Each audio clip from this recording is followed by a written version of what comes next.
어머님, 이제 그만 포기하세요. 어차피 이기는 건 저예요. 며느리의 차가운 속삭임이 법정 복도에 울렸습니다. 그 순간 나는 알았습니다. 30년간 지켜온 침묵이 이제 끝나야 한다는 것을. 하지만 모든 이야기엔 시작이 있는 법이죠. 그것도 아주 평범하고 행복해 보이는 시작이. 추석 명절 아침이었습니다. 부엌에서 나는 송편을 빚고 있었고 거실에선 며느리 미니가 차례상을 차리고 있었습니다. 그 아이의 손놀림은 늘 정갈했습니다. 과일 하나 올리는 것도 나물 하나 담는 것도 완벽했죠. 어머님, 여기 앉으세요. 제가 할게요. 미니가 내 팔을 부축하며 의자로 안내했습니다. 나는 고개를 끄덕이며 앉았습니다. 손가락 사이로 송편 반죽이 흘러내렸습니다. 저 아이의 미소는 언제나 완벽하지. 30년째 저 얼굴을 보고 있어. 엄마, 할머니. 현관문이 열리며 손녀 서연이 뛰어들어왔습니다. 대학생이 된 서연은 명랑한 목소리로 거실을 채웠습니다. 할머니, 보고 싶었어요. 서연이 내 목을 껴안았습니다. 따뜻한 체온과 샴푸 냄새가 코끝을 스쳤습니다. 나는 그 아이의 등을 토닥였습니다. 그래, 우리 서연이. 많이 컸구나. 엄마는 정말 세상에서 제일 착한 며느리예요. 그치, 할머니? 서연이 미니를 바라보며 웃었습니다. 미니는 수줍은 듯 고개를 저었습니다. 무슨 소리야? 당연한 걸 가지고. 당연하다고? 그래, 너에겐 당연한 일이겠지. 돈을 빼돌리는 것도. 잠시 후 아들 민수가 차례상 앞에 섰습니다. 절을 올리고 우리는 식탁에 둘러앉았습니다. 햇살이 창문 틈으로 들어와 미니의 얼굴을 비쳤습니다. 그 아이는 정갈한 손길로 내 그릇에 송편을 담아주었습니다. 어머님, 드세요. 이번엔 제가 직접 만든 거예요. 고맙구나. 나는 젓가락을 들었습니다. 송편이 입안에서 부드럽게 녹았습니다. 달콤했지만 왠지 씁쓸한 뒷맛이 남았습니다. 이 맛, 내가 가르쳐 준 거잖아. 그때 너는 고마워하며 울었지. 어머님 덕분에 우리 가족이 이렇게 행복합니다. 미니가 내 손을 잡으며 말했습니다. 그 손이 따뜻했습니다. 아니, 따뜻한 척 했습니다. 우리 엄마 정말 대단하지? 30년 동안 한 번도 안 싸웠대요. 서연이 자랑스럽게 말했습니다. 민수도 고개를 끄덕였습니다. 엄마, 그동안 고생 많으셨어요. 아내가 잘 모셨죠? 나는 웃었습니다. 입꼬리만 올라갔을 뿐, 눈은 웃지 않았습니다. 그래, 미니가 잘해줬지. 식사가 끝나고 모두 거실로 이동했습니다. 텔레비전에선 명절 특집 프로그램이 흘러나왔습니다. 웃음소리가 방 안을 채웠습니다. 하지만 나는 그 소리들 사이에서 혼자였습니다. 이 웃음은 언제까지 이어질까? 진실이 드러나는 그날까지? 해가 기울 무렵 손님들이 하나 둘 떠났습니다. 미니는 설거지를 하고 민수는 소파에 누워 잠이 들었습니다. 서연은 방에서 휴대폰을 보고 있었습니다. 나는 조용히 내 방으로 들어왔습니다. 문을 닫고 서랍을 열었습니다. 그 안엔 낡은 가계부가 있었습니다. 갈색 표지에 먼지가 쌓여 있었지만 펼치면 숫자들은 여전히 선명했습니다. 2003년 5월 12일 마이너스 생활비 명목 300만 원 인출. 실제 사용처 불명. 2007년 8월 3일 마이너스 병원비 명목 150만 원. 영수증 없음. 2015년 3월 29일 마이너스 손녀 학원비 200만 원. 학원 측 확인 결과 50만 원만 입금. 손가락으로 페이지를 넘겼습니다. 30년치 기록이 빼곡했습니다. 매 페이지마다 의문스러운 금액, 사라진 돈, 설명되지 않는 지출들. 이게 전부 내가 가져간 돈이다. 미니야. 나는 가계부를 닫고 다시 서랍 깊숙이 넣었습니다. 그리고 창문 밖을 바라봤습니다. 달이 떠오르고 있었습니다. 하얗고 차가운 달. 아직은 아니다. 혼잣말이 허공에 흩어졌습니다. 거실에서 미니의 웃음소리가 들려왔습니다. 밝고 경쾌한 웃음. 하지만 내 귀엔 그 웃음이 칼날처럼 날카롭게 들렸습니다. 언젠가는 말해야겠지. 하지만 오늘은 아니야. 아직 시간이 필요해. 나는 침대에 누워 천장을 바라봤습니다. 어둠 속에서 숫자들이 떠올랐습니다. 300만 원, 150만 원, 200만 원. 그 모든 숫자가 내 눈앞을 스쳐 지나갔습니다. 밤이 깊어졌습니다. 집안이 조용해졌습니다. 미니는 잠들었을 겁니다. 아무 걱정 없이 평온하게. 하지만 나는 잠들 수 없었습니다. 30년이 지났어. 이제 얼마나 더 참아야 하지? 창밖에서 바람 소리가 들렸습니다. 나뭇가지가 창문을 두드렸습니다. 그 소리가 마치 누군가 나에게 속삭이는 것 같았습니다. 이제 그만, 이제 그만. 나는 눈을 감았습니다. 내일도 똑같은 하루가 이어지겠죠. 미니의 완벽한 미소, 가족들의 웃음, 그리고 나만 아는 진실. 하지만 언젠가는 끝이 와. 반드시. 그날 밤 나는 오랜만에 꿈을 꿨습니다. 젊은 시절의 나. 은행 부지점장 명찰을 단 내가 장부를 검토하고 있었습니다. 숫자는 거짓말을 하지 않습니다. 내가 직원에게 말하는 목소리가 들렸습니다. 꿈에서 깨어났을 때 베개가 눈물로 젖어 있었습니다. 그때의 나는 어디로 갔을까? 30년 동안 침묵하며 숨어 지낸 이 나는 누구일까? 새벽 공기가 차갑게 방 안으로 스며들었습니다. 나는 다시 서랍을 열고 가계부를 꺼냈습니다. 그리고 펜을 들었습니다. 오늘 날짜를 적고 새로운 줄을 추가했습니다. 2024년 추석. 미니 여전히 완벽한 연기 중. 나 여전히 침묵 중. 펜을 내려놓았습니다. 하지만 이 침묵도 곧 끝날 거야. 그리고 일주일 후 우체부가 등기우편을 들고 대문 앞에 섰습니다. 봉투 위엔 법원 도장이 선명했습니다. 등기우편을 받아든 순간 손끝이 얼어붙었습니다. 봉투 위에 찍힌 법원 도장이 눈에 들어왔습니다. 서울가정법원. 그 아래 작은 글씨로 노인학대 사건이라고 적혀 있었습니다. 이게 무슨... 우체부는 서명을 받고 돌아섰습니다. 나는 멍하니 봉투를 들고 거실로 들어왔습니다. 손이 떨려서 봉투가 흔들렸습니다. 부엌에서 미니의 목소리가 들렸습니다. 어머님, 무슨 우편이에요? 그 아이가 앞치마를 두른 채 다가왔습니다. 평소처럼 밝은 얼굴이었지만 눈빛만큼은 날카로웠습니다. 아, 아무것도 아니야. 나는 봉투를 뒤로 숨겼습니다. 하지만 미니는 이미 법원 도장을 본 것 같았습니다. 그 아이의 입꼬리가 살짝 올라갔습니다. 그래요? 그럼 천천히 보세요. 저는 설거지 마저 할게요.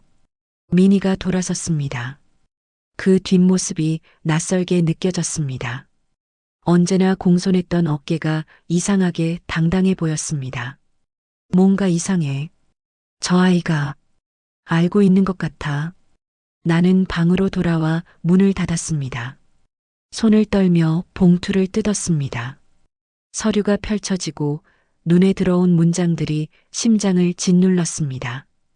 피고인 박순자, 혐의 노인학대 및 정신적 폭력, 고소인 정민이. 숨이 막혔습니다. 며느리가 나를 고소했습니다. 30년간 한 가족으로 살아온 그 아이가, 내가 침묵으로 지켜준 그 아이가 서류를 읽어 내려갔습니다. 피고인은 수년간 고소인에게 언어폭력을 가해왔으며 고소인의 정신적 고통은 극심하였고 치료가 필요한 정도의 우울증을 유발. 거짓말이야. 전부 거짓말. 하지만 증거 목록을 보는 순간 온몸에 소름이 돋았습니다. 증인 1 이웃 김영숙 아파트 동호회 회장. 증인 2 병원 진단서 우울증, 불안장애. 증인 3 녹음 파일 일자별 5건. 녹음 파일? 언제 녹음을 했지? 서류가 손에서 미끄러져 바닥에 떨어졌습니다. 종이가 흩어지며 바닥을 굴렀습니다. 나는 무릎을 꿇고 서류를 주워 모았습니다.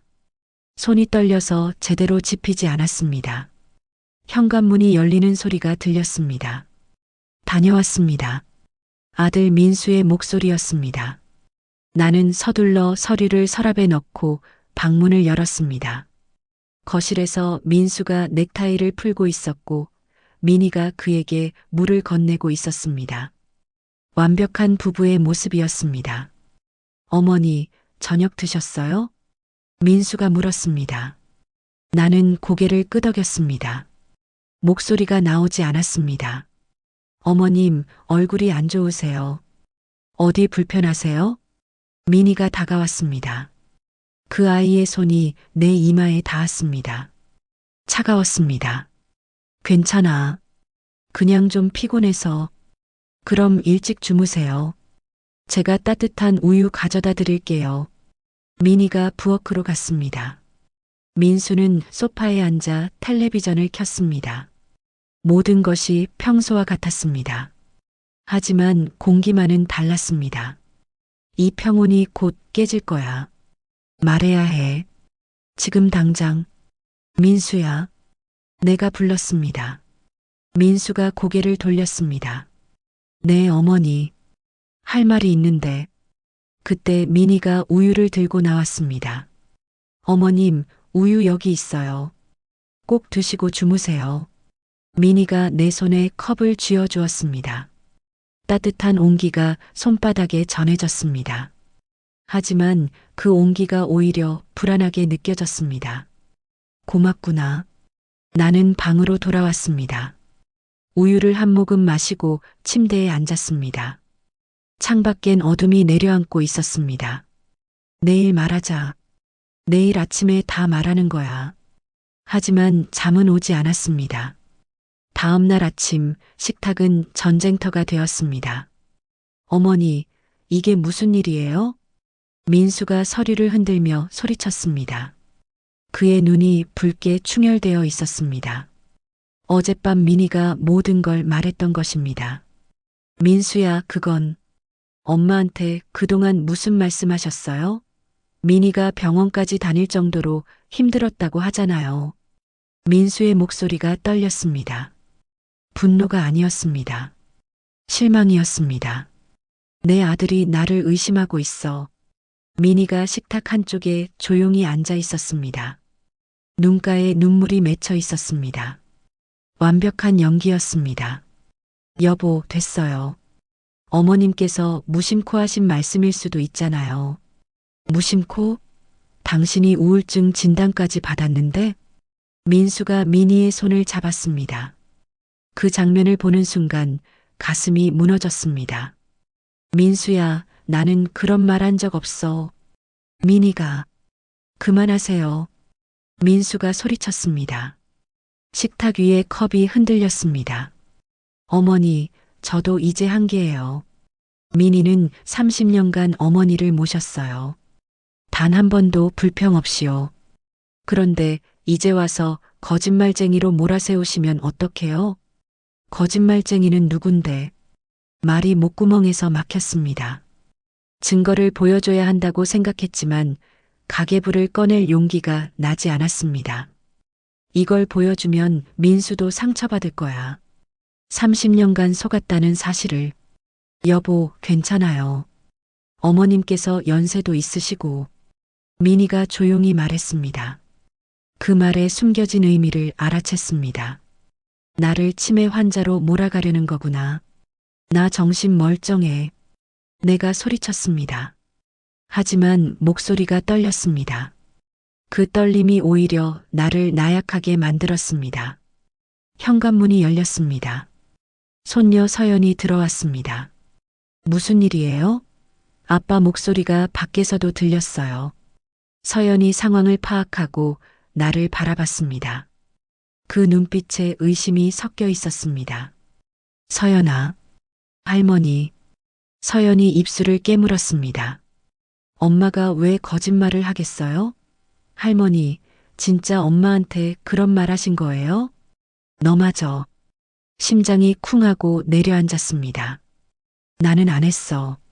정말로. 할머니, 엄마가 우울증 약 먹는 거 저도 봤어요. 약병이 서랍에 가득했어요. 서연의 목소리가 떨렸습니다.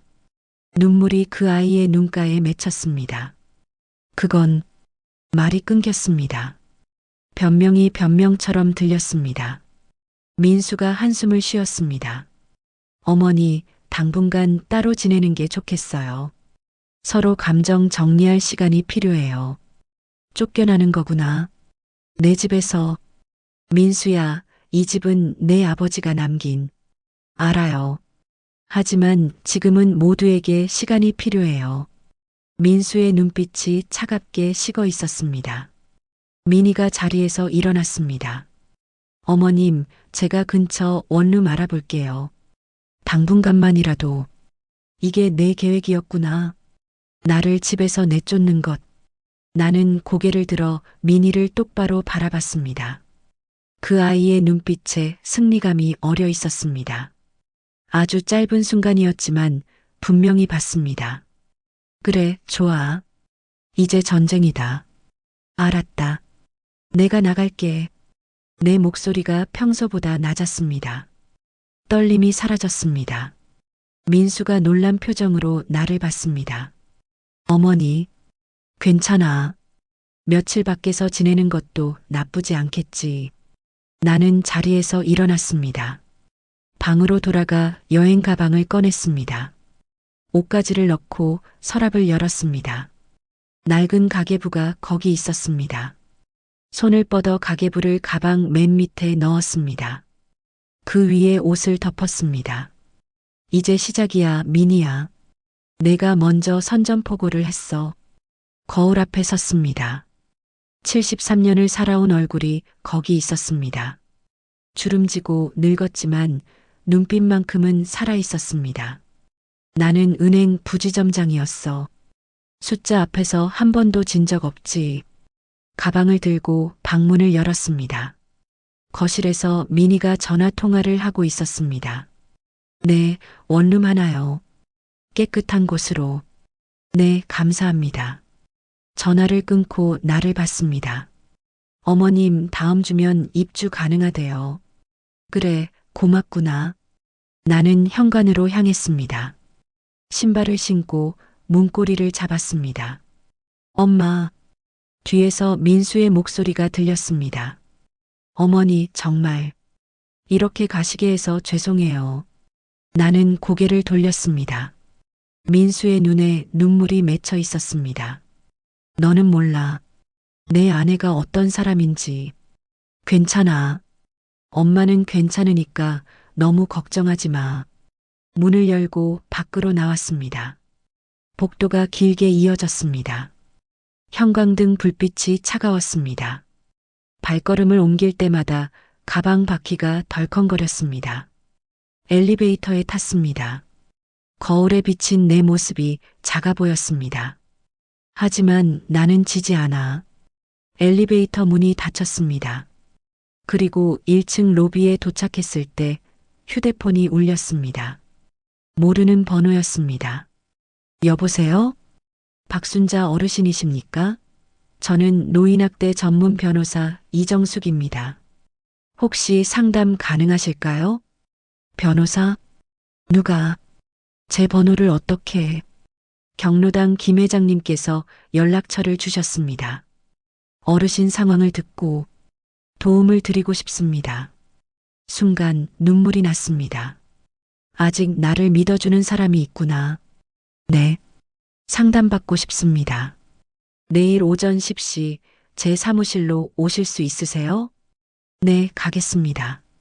전화를 끊었습니다. 밖으로 나오니 햇살이 따가웠습니다. 하지만 이상하게 그 따가움이 나쁘지 않았습니다. 30년간 참았어. 이제는 싸울 시간이야. 가방을 끌며 걸었습니다. 뒤를 돌아보지 않았습니다. 아파트가 점점 멀어졌습니다. 그리고 가방 속 가계부가 무게를 더했습니다. 30년의 무게, 침묵의 무게. 이제 이 무게를 세상에 보여줄 거야. 다음 날 아침 나는 법률사무소 앞에 섰습니다. 유리문 너머로 이정숙 법률사무소라는 간판이 보였습니다. 손에 든 낡은 가계부가 떨렸습니다. 문을 밀고 들어가는 순간 한 여자가 일어서며 손을 내밀었습니다. 어르신 기다렸습니다. 이정숙입니다. 그리고 그녀의 눈이 내 가방을 향했습니다.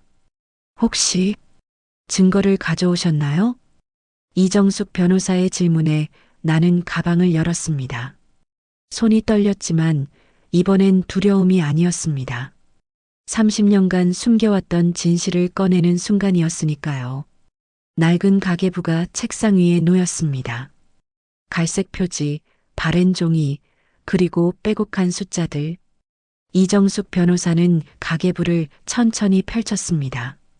첫 페이지, 두 번째 페이지. 그녀의 눈동자가 빠르게 움직였습니다. 손가락으로 숫자를 짚으며 중얼거렸습니다.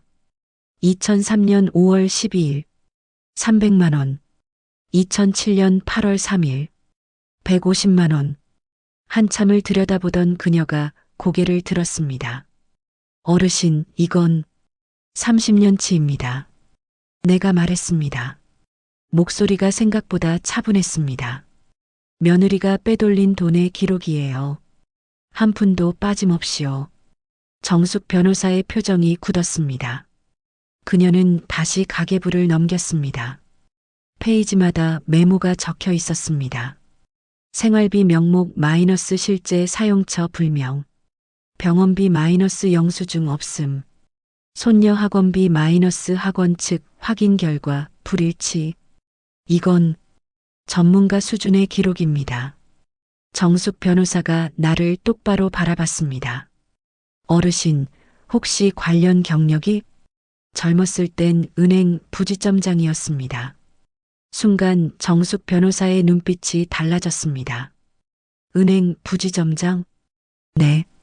30년 전에 그만뒀지만 숫자는 잊어본 적이 없어요. 나는 가계부를 가리켰습니다. 숫자는 거짓말을 안 합니다. 사람은 거짓말을 해도요. 정숙 변호사가 깊게 숨을 들이마셨습니다. 어르신, 왜 그동안 침묵하셨습니까? 왜? 그 질문에 목이 메었습니다. 가족이니까요. 내 목소리가 떨렸습니다. 아들이 행복해 보였어요. 손녀가 웃었어요. 그게 전부였습니다. 돈이야. 나 혼자 참으면 되는 거잖아요. 하지만 지금은 다르시죠? 정숙 변호사가 조용히 물었습니다. 네. 나는 고개를 들었습니다. 그 아이가 선을 넘었어요. 나를 학대범으로 몰았습니다. 30년간 지켜준 가족마저 나를 의심하게 만들었어요. 이젠 더 이상 참을 수 없어. 정숙 변호사가 자리에서 일어나 창가로 갔습니다. 햇살이 그녀의 얼굴을 비쳤습니다. 어르신, 솔직히 말씀드리겠습니다. 그녀가 돌아섰습니다. 이 싸움 쉽지 않습니다. 상대는 30년간 완벽한 며느리 이미지를 쌓아왔습니다. 이웃들도 가족들도 모두 그 아이 편이에요. 알아요. 그리고 어르신의 나이도 불리하게 작용할 수 있습니다. 상대 측은 치매나 망상을 주장할 겁니다. 그래, 미니가 그러려고 하겠지. 하지만 정숙 변호사가 가계부를 들어 올렸습니다. 이 기록은 치매 환자가 쓸 수 없는 수준입니다. 날짜, 금액, 정황. 모두 정확해요. 이건 무기가 됩니다. 그녀가 내 앞에 앉았습니다. 어르신, 제가 끝까지 함께하겠습니다. 하지만 한 가지 약속해 주셔야 해요. 뭔가요? 중간에 포기하지 마세요. 아들이 울어도 손녀가 애원해도 끝까지 가셔야 합니다. 나는 그녀의 눈을 똑바로 바라봤습니다. 포기 안 합니다. 30년 참았어요. 이제는 제 목소리를 낼 겁니다. 정숙 변호사가 미소 지었습니다. 좋습니다. 그럼 시작하죠. 그날부터 우리의 준비가 시작되었습니다. 정숙 변호사는 노트북을 열었습니다. 먼저 며느리의 재산 상태를 조사해야 합니다. 30년간 빼돌린 돈이 어디로 갔는지 추적해야 해요. 어떻게요? 은행 거래 내역 조회 신청부터 시작합니다. 법원 명령으로 가능해요. 키보드를 두드리는 소리가 사무실에 울렸습니다. 그리고 이웃 증인들도 문제입니다.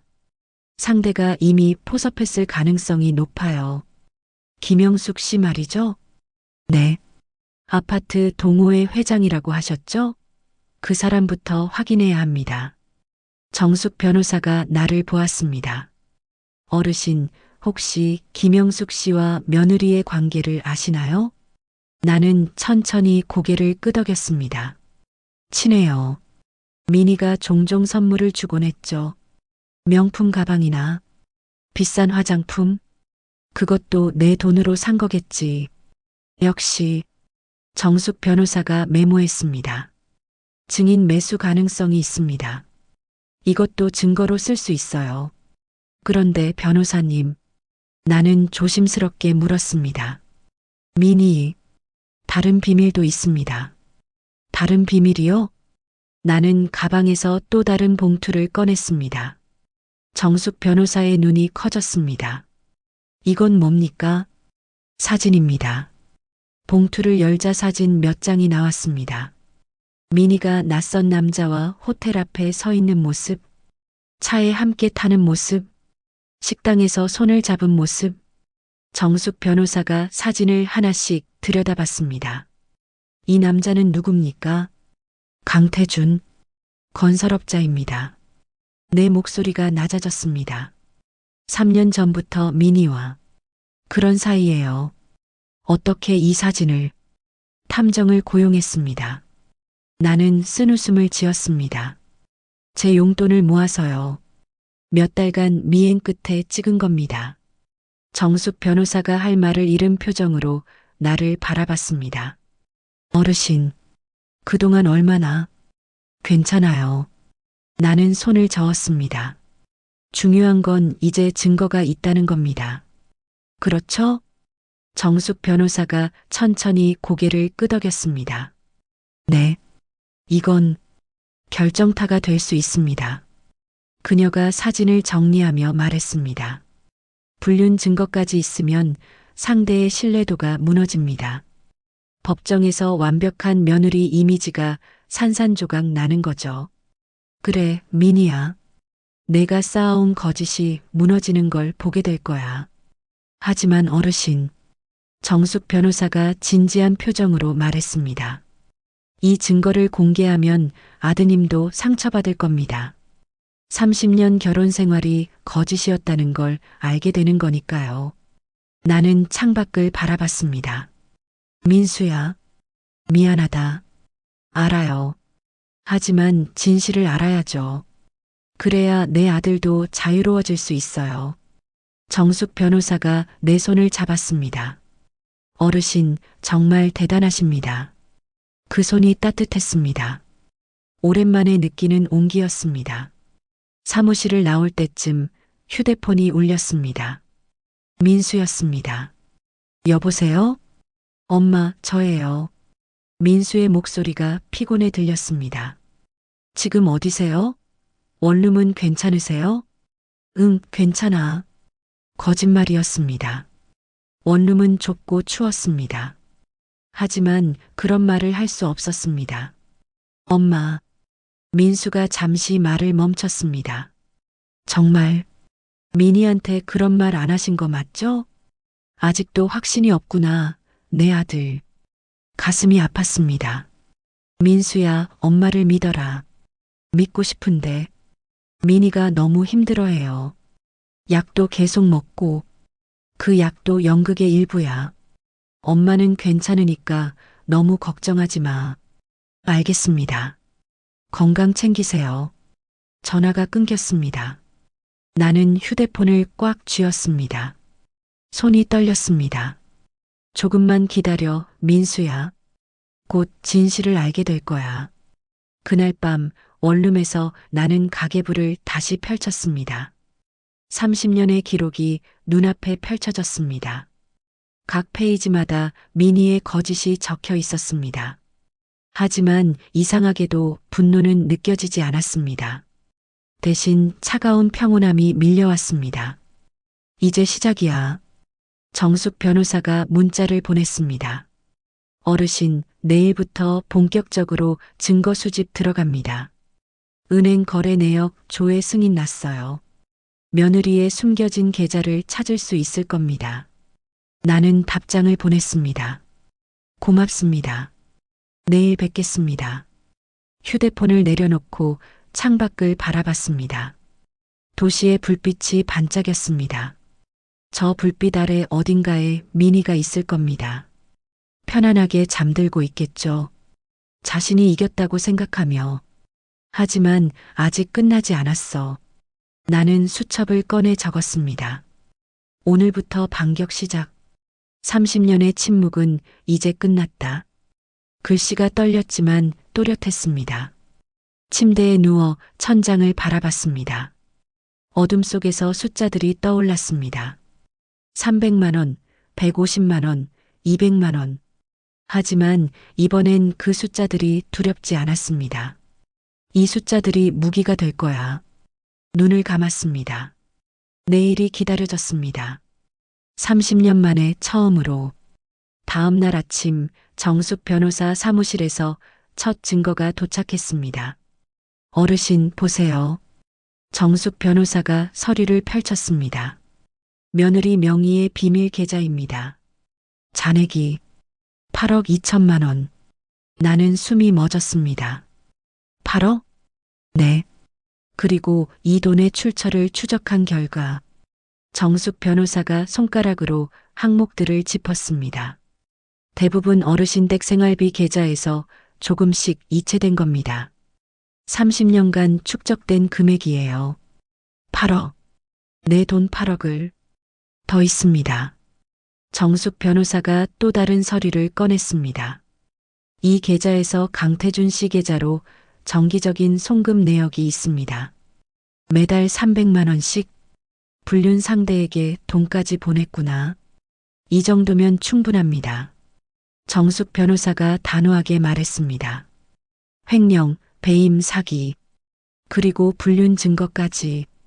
2차 공판에서 이 모든 걸 제출하면 민희는 끝나는 거죠.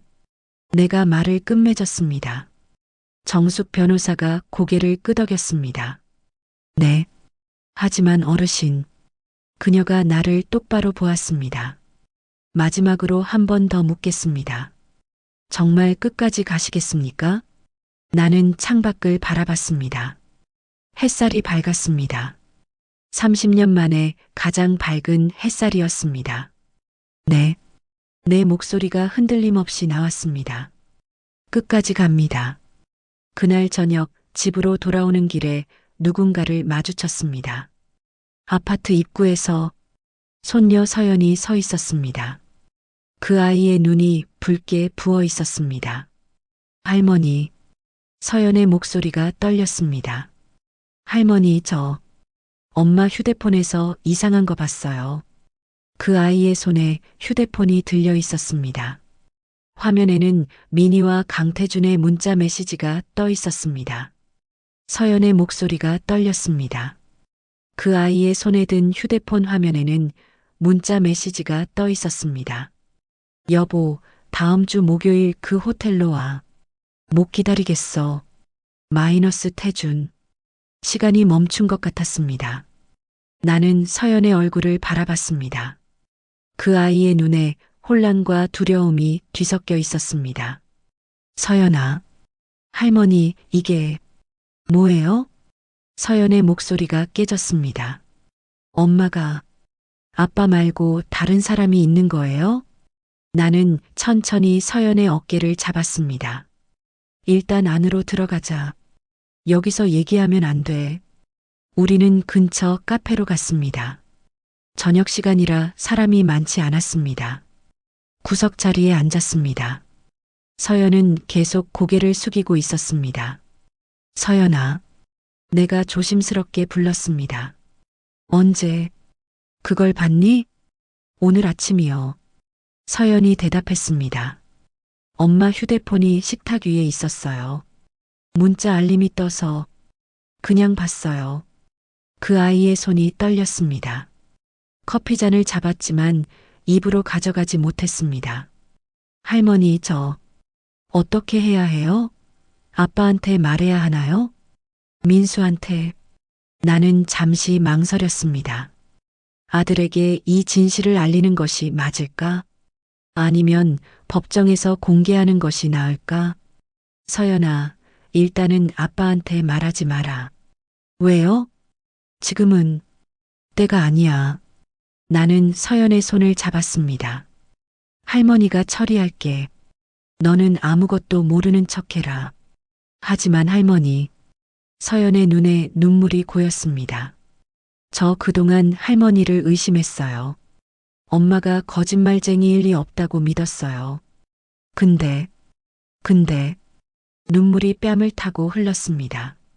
할머니, 죄송해요. 정말 죄송해요. 나는 서연을 끌어안았습니다. 그 아이의 어깨가 작게 떨렸습니다. 괜찮아. 넌 잘못한 거 없어. 넌 그냥 엄마를 믿었을 뿐이야. 한참을 울던 서연이 고개를 들었습니다. 할머니, 엄마는 원래 이런 사람이었어요? 그 질문에 가슴이 아팠습니다. 아니야.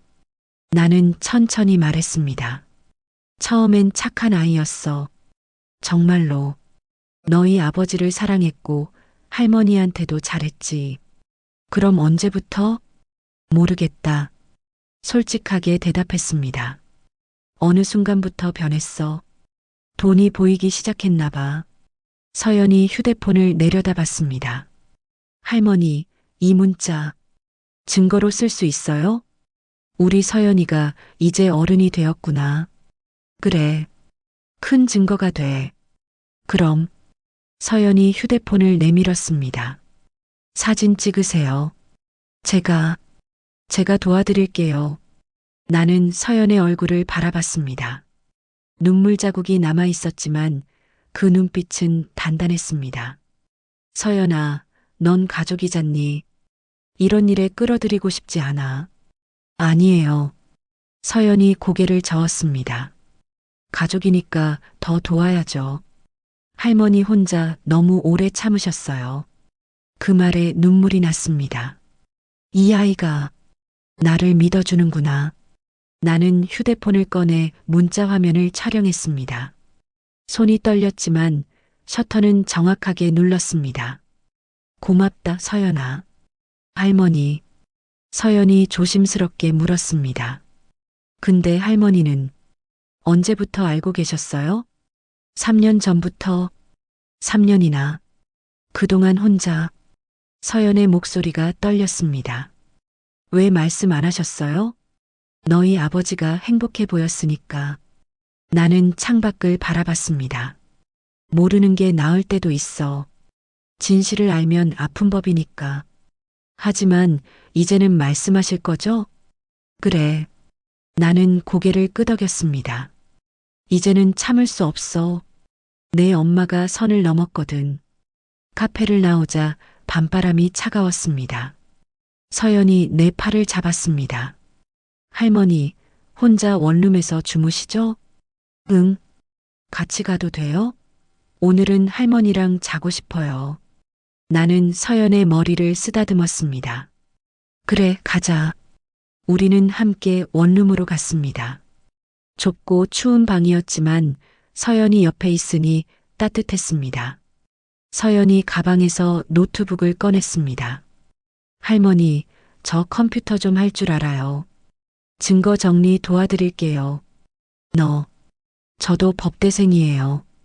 증거법 수업 들었어요. 서연이 웃었습니다. 눈물 자국이 남아 있었지만 그 미소는 진짜였습니다. 이 아이가 내 편이 되어주다니.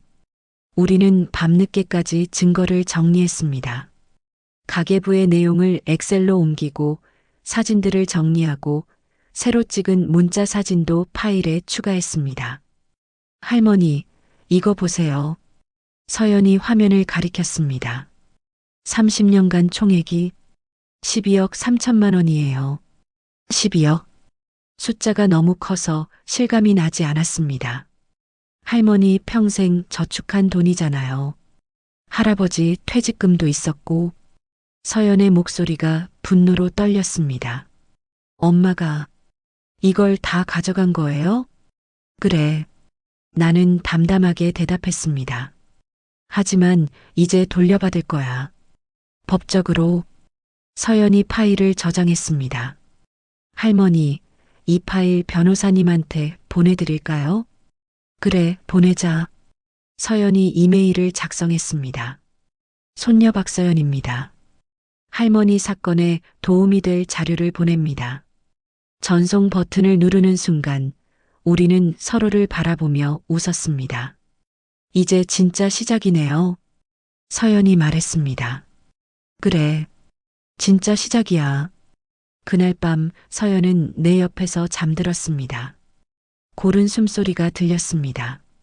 나는 그 아이의 얼굴을 바라봤습니다. 이 아이를 지켜줘야 해. 진실로부터도 상처로부터도. 휴대폰이 진동했습니다. 미니에게서 온 문자였습니다. 어머님, 건강은 좀 어떠세요? 걱정됩니다. 마이너스 미니. 아직도 연기하고 있구나. 나는 답장을 보냈습니다. 괜찮습니다. 걱정 마세요. 짧고 차갑게. 미니에게서 다시 문자가 왔습니다. 다음 주 1차 공판이 있습니다. 어머님께서 출석하셔야 해요. 그래, 법정에서 보자. 그때 내 가면을 벗겨줄게. 나는 답장하지 않았습니다. 대신 정숙 변호사에게 문자를 보냈습니다. 변호사님, 서연이가 새 증거를 보냈습니다. 확인 부탁드립니다. 곧 답장이 왔습니다. 받았습니다. 대단한 손녀분이시네요. 이 정도면 1차 공판에서도 반격 가능합니다. 1차 공판. 갑자기 긴장이 밀려왔습니다. 법정에 서야 한다는 사실이 실감났습니다. 괜찮아. 나는 거짓말을 하지 않아. 진실만 말하면 돼. 하지만 손은 계속 떨렸습니다. 서연이 뒤척이며 중얼거렸습니다. 할머니, 무서우면 제 손 잡으세요. 잠꼬대였습니다. 나는 서연의 손을 꼭 잡았습니다. 고맙다, 서연아. 내가 있어서. 다음 날 아침 서연이 먼저 일어났습니다. 할머니, 학교 가야 해요. 오늘 중간고사 있어요. 그래, 다녀오렴. 서연이 현관에서 신발을 신다가 돌아봤습니다. 할머니, 제가 집에 가면 엄마한테 어떻게 해야 해요? 평소처럼 해. 아무것도 모르는 척. 할 수 있을까요? 할 수 있어. 나는 서연의 어깨를 두드렸습니다. 넌 강한 아이야. 할머니 닮아서. 서연이 웃었습니다. 할머니 사랑해요. 나도 사랑한다. 우리 서연이. 문이 닫히고 다시 혼자가 되었습니다. 나는 창가에 앉아 햇살을 바라봤습니다. 오늘은 날씨가 좋았습니다. 1차 공판까지 3일 남았어. 휴대폰이 울렸습니다. 정숙 변호사였습니다. 어르신, 오늘 오후에 만날 수 있으세요? 공판 준비해야 합니다. 네, 가겠습니다. 그리고 어르신, 정숙 변호사의 목소리가 진지해졌습니다. 어제 손녀분이 보내신 자료, 정말 대단합니다. 특히 문자 메시지 증거. 이건 결정타예요. 그럼 이길 수 있을까요? 이기고 지는 게 중요한 게 아닙니다. 정숙 변호사가 말했습니다. 진실을 밝히는 거죠. 그리고 어르신, 진실은 이미 우리 편입니다. 전화를 끊고 나니 가슴이 뛰었습니다. 3일 후면 모든 게 시작돼. 나는 옷장에서 검은색 정장을 꺼냈습니다. 30년 전 은행 부지점장 시절 입던 옷이었습니다. 여전히 말끔했습니다. 거울 앞에서 정장을 입어봤습니다. 낯선 사람이 거울에 서 있었습니다. 더 이상 나약한 노인이 아니었습니다. 싸울 준비가 된 사람이었습니다. 그래, 이게 진짜 나야. 그때 문자가 왔습니다. 민수였습니다. 엄마, 1차 공판 날 제가 같이 가겠습니다. 민수야. 가슴이 아팠습니다. 아들이 법정에서 며느리 편에 서는 모습을 봐야 한다는 사실이. 하지만 답장을 보냈습니다. 그래. 같이 가자. 내가 진실을 알게 되는 날이 올 거야. 조금만 기다려라. 창밖으로 구름이 흘러가고 있었습니다. 빠르게 어딘가로. 나도 그 구름처럼 앞으로 나아가야 했습니다. 되돌아보지 않고 1차 공판 전날 밤 나는 잠들 수 없었습니다. 새벽 2시 휴대폰이 울렸습니다. 민이었습니다. 어머님 주무세요? 내일 공판에서 어머님께서 잘못 인정하시면 제가 고소 취하하겠습니다. 그럼 모두가 편해지잖아요. 그 목소리에 위협이 묻어 있었습니다. 민이야. 나는 차분하게 말했습니다. 내일 법정에서 보자. 그때 누가 거짓말쟁이인지 밝혀지겠지. 어머님, 그리고 민이야. 나는 마지막으로 말했습니다. 30년간 참았어. 하지만 이제는 더 이상 참지 않아. 전화를 끊었습니다. 손이 떨렸지만 이번엔 두려움이 아니었습니다. 분노였습니다. 법정 문 앞에 섰습니다. 서울가정법원 제3호 법정. 문패가 눈에 들어왔습니다. 손에 든 가방이 무겁게 느껴졌습니다. 그 안에 30년의 진실이 들어 있었으니까요. 심장이 빠르게 뛰었습니다.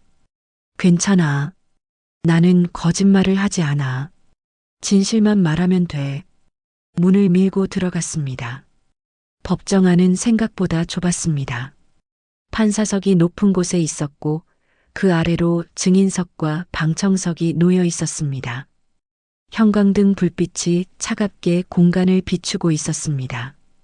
방청석에 사람들이 앉아 있었습니다. 민수가 보였습니다. 그 옆에 민희가 앉아 있었습니다. 검은 정장의 단정한 머리, 눈가에 눈물 자국처럼 보이는 화장, 완벽한 피해자의 모습이었습니다. 또 연기하는구나. 민수가 나를 봤습니다. 그의 눈빛이 복잡했습니다. 미안함과 의심이 섞여 있었습니다. 어머니, 민수가 작게 불렀습니다.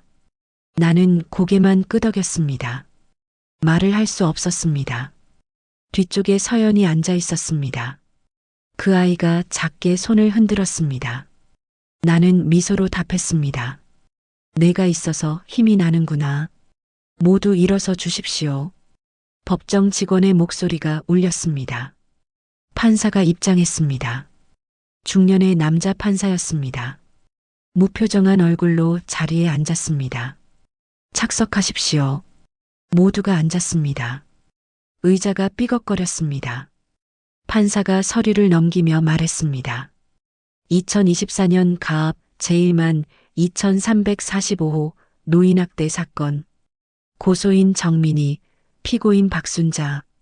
그 이름이 불릴 때마다 가슴이 철렁 내려앉았습니다. 먼저 고소인 측 진술을 듣겠습니다. 민희의 변호사가 일어섰습니다. 젊고 날카로워 보이는 남자였습니다. 그는 서류를 들고 또박또박 말했습니다. 존경하는 재판장님, 저희 의뢰인 정민희 씨는 지난 30년간 시어머니를 극진히 모셨습니다. 그의 목소리가 법정에 울렸습니다. 그러나 피고인 박순자 씨는 수년간 의뢰인에게 언어폭력을 가해왔습니다. 쓸모없다, 나가라, 내 집에서 당장 나가라는 등의 발언을 일상적으로 했습니다. 거짓말이야. 나는 그런 말 한 적 없어.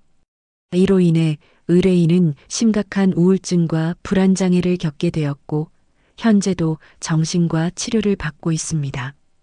변호사가 서류를 제출했습니다. 이는 진단서입니다. 정신과 전문의 김철수 선생님의 소견입니다. 판사가 서류를 받아들었습니다. 천천히 읽어 내려갔습니다. 나는 숨을 죽이고 지켜봤습니다. 저 진단서도 거짓일 거야. 미니가 만든. 증인을 신청합니다. 미니의 변호사가 말했습니다. 첫 번째 증인, 이웃 주민 김영숙 씨를 증인석에 세우겠습니다. 문이 열리고 김영숙이 들어왔습니다. 아파트 동호회 회장. 미니와 친한 사람. 당연히 미니 편을 들겠지. 김영숙이 증인석에 섰습니다. 선서를 했습니다. 증인, 피고인과 고소인의 관계를 알고 계십니까? 네. 같은 아파트에 30년간 살았습니다. 김영숙의 목소리가 떨렸습니다. 증인, 그동안 무엇을 목격하셨습니까? 저는 여러 번 박순자 씨가 정민희 씨에게 소리 지르는 걸 들었습니다. 언제?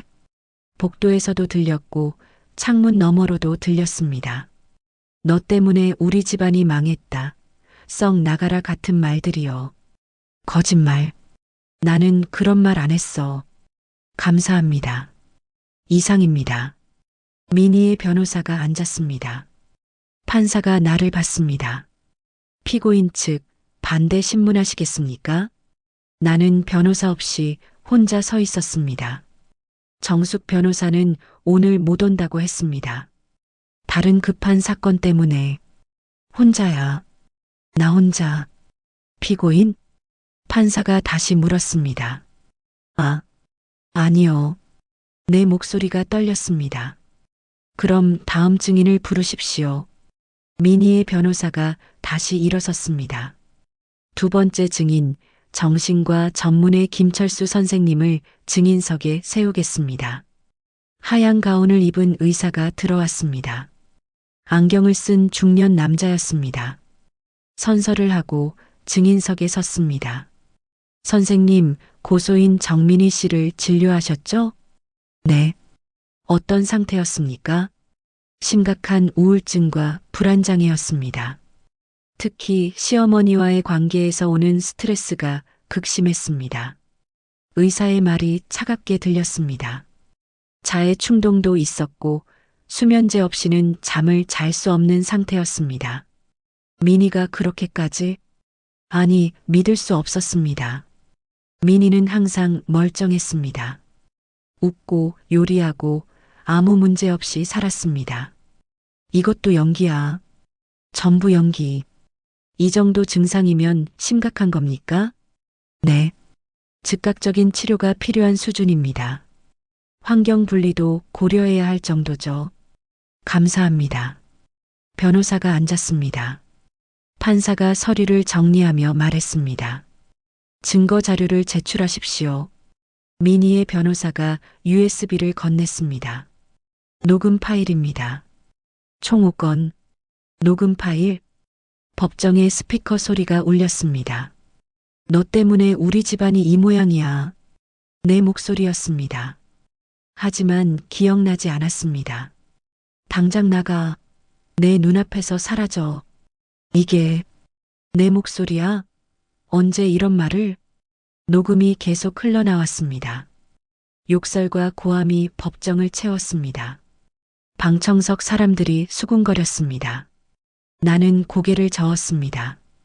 이건 아니에요. 나는 이런 말 안 했어요. 피고인, 조용히 하십시오. 판사의 목소리가 차갑게 떨어졌습니다. 녹음이 끝났습니다. 정적이 흘렀습니다.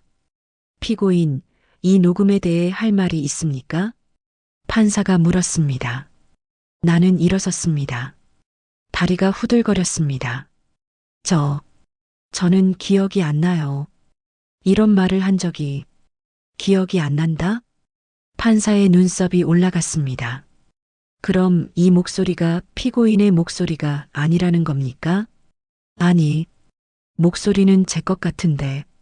하지만 말이 꼬였습니다. 머릿속이 하얘졌습니다. 뭐라고 말해야 하지? 어떻게 설명해야? 피고인, 연세가 많으시니 기억이 흐릿하실 수 있다는 말씀이신가요? 치매 환자로 몰아가려는 거야. 아니에요. 저 정신 멀쩡해요. 내가 소리쳤습니다. 법정이 술렁거렸습니다. 피고인, 큰 소리 내지 마십시오. 판사가 경고했습니다. 나는 주저앉았습니다. 손이 떨렸습니다. 어떻게 이럴 수가. 미니가 증인석에 섰습니다. 검은 옷을 입은 그 아이가 손수건으로 눈가를 닦았습니다. 울고 있었습니다. 아니, 우는 척하고 있었습니다. 증인, 지난 30년간 시어머니와 어떻게 지내셨습니까? 미니의 변호사가 물었습니다. 저는 최선을 다했습니다. 미니의 목소리가 떨렸습니다. 시어머니를 진심으로 모셨어요. 아침마다 식사 챙기고 병원 모시고 빨래하고 단 하루도 쉬지 않았어요. 눈물이 뺨을 타고 흘렀습니다. 하지만 어머님은 저를 미워하셨어요. 제가 뭘 해도 만족하지 못하셨어요. 거짓말, 전부 거짓말. 너무 힘들었습니다. 하지만 참았어요. 가족이니까요. 남편과 딸이 있으니까요. 미니가 얼굴을 손으로 가렸습니다. 그런데 더 이상은 못 참겠어요. 매일 밤 악몽을 꿔요. 어머님이 저를 때리고 내쫓는 꿈을요.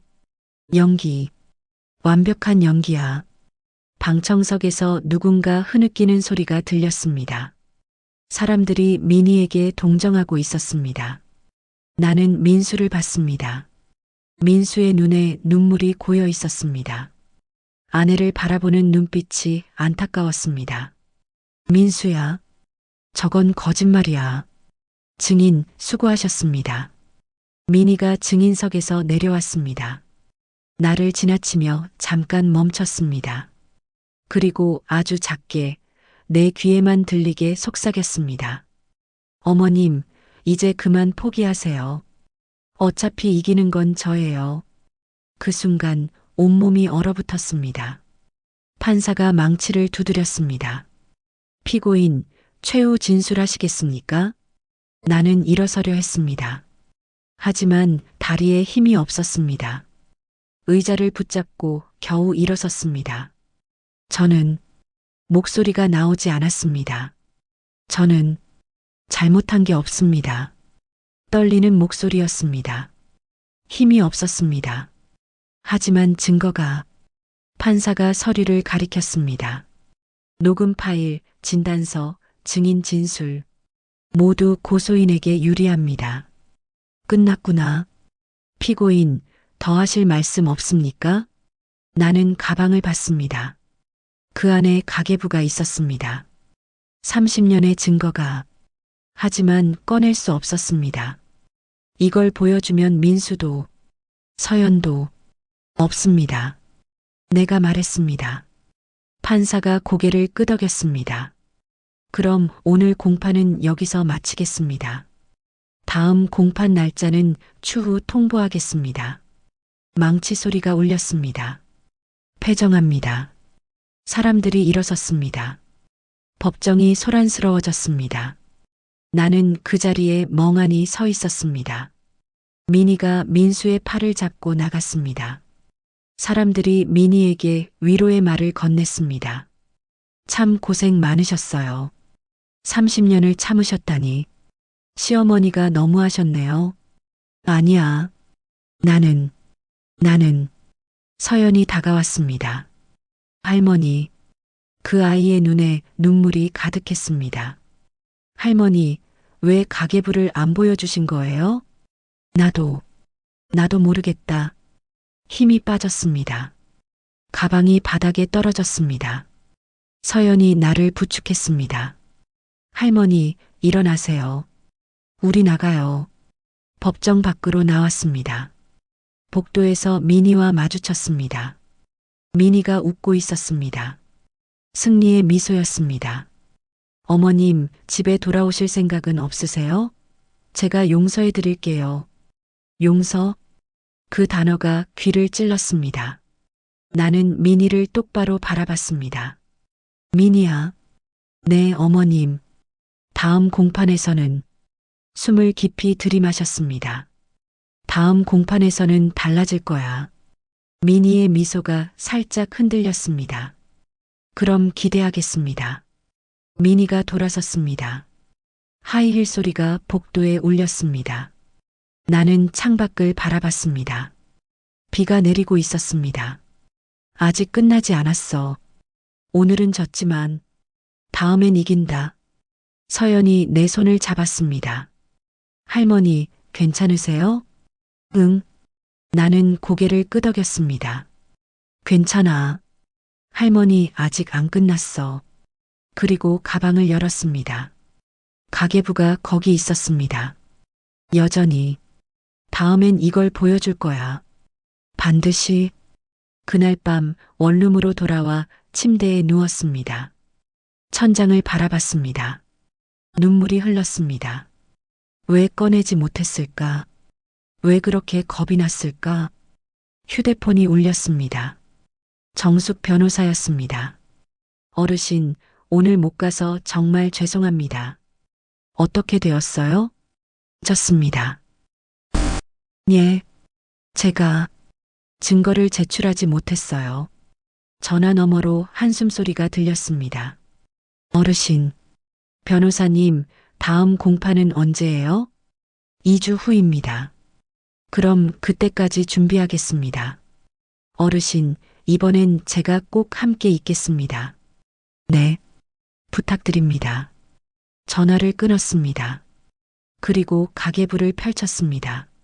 30년의 기록이 눈앞에 있었습니다. 다음엔 절대 물러서지 않는다. 손으로 가계부를 꼭 쥐었습니다. 밖에서 빗소리가 들렸습니다. 창문을 두드리는 빗소리가 마치 누군가 나를 깨우는 것 같았습니다. 일어나, 순자야. 아직 끝나지 않았어. 1차 공판 후 일주일이 지났습니다. 거울 앞에 섰습니다. 거울 속 내 얼굴은 초췌했습니다. 눈 밑에 다크서클이 짙었고 입술은 바짝 말라 있었습니다. 이게 나야. 이렇게 무너진 모습이. 하지만 눈빛만큼은 달랐습니다. 포기하지 않은 사람의 눈이었습니다. 휴대폰이 울렸습니다. 민수였습니다. 여보세요? 엄마. 민수의 목소리가 무겁게 들렸습니다. 엄마, 병원 좀 가보시는 게 어때요? 병원? 치매 검사요. 1차 공판 때 보니까 엄마가 기억을 못 하시잖아요. 녹음 파일도 기억 못 하시고. 역시 이렇게 나오는구나. 나 치매 아니야. 엄마, 부끄러운 일 아니에요. 연세도 있으시고. 검사만 받아보세요. 민수야. 나는 천천히 말했습니다. 엄마는 정신 멀쩡해. 그리고 다음 공판 때 증명할 거야. 증명을요? 그래. 내 아내가 어떤 사람인지. 잠시 침묵이 흘렀습니다. 엄마, 아직도 민희를 의심하세요? 민수의 목소리에 실망이 묻어났습니다. 의심이 아니라 확신이야.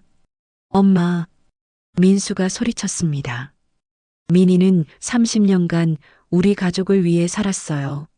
왜 그걸 인정하지 못하세요?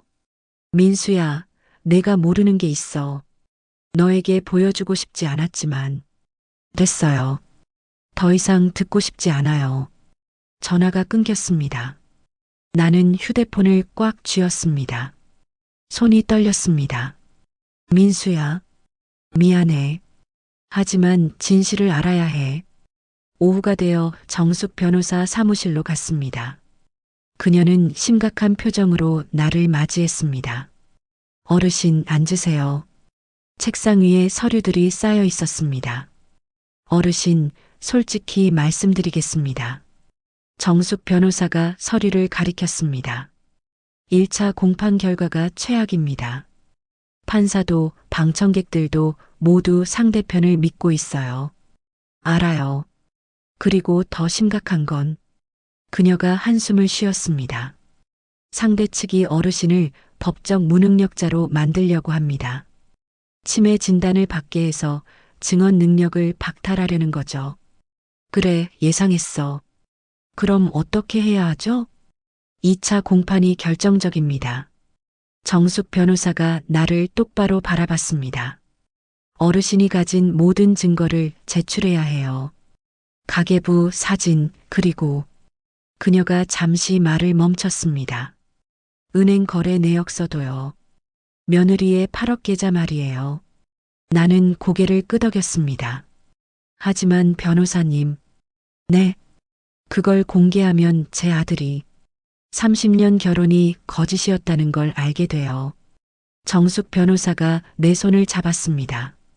어르신, 선택하셔야 합니다. 아드님의 평온이냐, 진실이냐. 선택. 둘 다 지킬 순 없나요? 없습니다. 그녀의 대답이 단호했습니다. 진실은 언제나 누군가에게 상처를 줍니다. 하지만 거짓보다는 낫습니다. 나는 창밖을 바라봤습니다.